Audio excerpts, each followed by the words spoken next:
అది కాదు మే 2 కిలోల చక్కెర మే 2 సంవత్సరాలు ఇచ్చేస్తానన్నా. ఈరోజు శుక్రవారం మంగళవారం చెప్పి ఇలేదు మధ్య.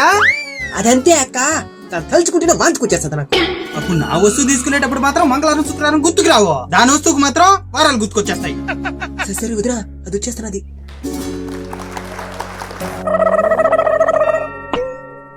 పిల్లని చూసి వచ్చేదానికి అని చెప్పా, నువ్వు లేకపోతే ఎంత బాధపడతావు తెలియదా నీకా? ఇదేనా ఇది నేను చూడలే. సరే వదినా, కొంచెం లేట్ అయిపోయిందా. సరేమే, ఆఫీస్ నుంచి మా ఆయన వచ్చేసాడేమా, నేను బిచ్చు వేసి వచ్చేస్తా. సరే అక్క, తొందరగా రా. పనికి మాలింది ఇది. ఎదవలకే ఎదవది. అటు కాకపోతే వదినా, మన బిర్యానీ అనుకున్నారు, ఒక్కొక్క ముక్క పెట్టలేదు వదినది. దానికే చాలు, మొత్తం అదే మెసేజ్ ఉంటుంది. కుళ్ళు బతుంది నద్యా. మా ఇంట్లో ఏదైనా ఓడితే చాలు నడి ఇంట్లో వచ్చి కూర్చునేస్తుంది. దానికి పెట్టకుండా తినమాకుందా, ముద్ద నష్టపోది.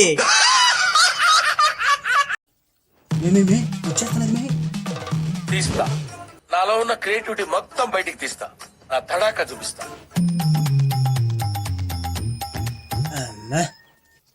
ఏమక్క ఇంత లేట్గా వచ్చినావా? గుడ్డు కద్దుడు అట్నే ఎంత బరువు ఎక్కిపోయిందా? సారీ మే, కొంచెం లేట్ అయిపోయింది. మనం ఎప్పుడు ఇలానే కలిసి ఉండాలి. అవును, ఇలాగే కలిసి ఉండాలి. అవును, తప్పకుండా కలిసి ఉండాలి. ఇవి రెండు ఎప్పుడైతే సస్తాయో అప్పుడే మనకి నెమ్మది. కూట్లు ఏదో ఒకటి కలిపి మనమే వీళ్ళిద్దరిని చంపేయాలా, కత్తి పెట్టి ఎత్తుకొని వచ్చి ఇద్దరు నరికేయాలా. సరే వదినా, మీ ఆయనకి జీతం ఎంత? 10,000. 30,000. మా ఆయనకి 50,000 జీతం. మీ ముగ్గులంతా ఒక కింద ఉద్యోగం చేసి బతకాలే, మా అయింది ఓన్ బిజినెస్. ఏందే ఈ ఎండాకాలం తాటికేళ్ల మీద కూడా ఒక బిజినెస్ ఏనా? మా ఆయన గురించి తప్పుగా మాట్లాడద్దు. మీ ఆయన తాటికాయలు బిజినెస్ పెట్టిన దానికి ఇంత ఓవర్ యాక్షన్ చేస్తున్నావా? ఏదైనా పెద్ద బిజినెస్ పెట్టుంటే నిన్ను పట్నం వాళ్ళనా? దాని తాటికి వ్యాపారం సరే, మీ ఆయన కూడా రేపు మా ఉద్యోగం తీసేపోతారంటే నువ్వే వ్యాపారం చేయబోతావా? చెయ్, మా ఆయన గురించి తక్కువ చేసి మాట్లాడద్దు. ఒరే, అప్పుడు మీ ఆయన మాత్రం శ్రీరామచంద్రుడు. మా ఆయన అరక్ తినేవాడా? కొరకులు దీనికి కొత్తగా అంతే నువ్వు కొరికేదా?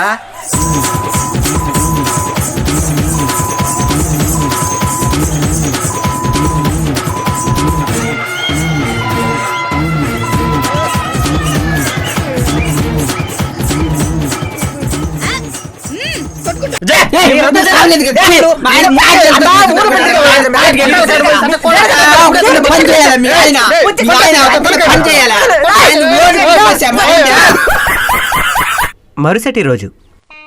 ఏంది మా ఇన్ని పెన్లు పట్టేస్తున్నాయా? దీని తల్ల చూడు అట్నే మేస్తున్నాయి. అట్టంటే అట్టక్క, మీరు కాకపోతే నాకు ఎవరున్నారు? సరే గాని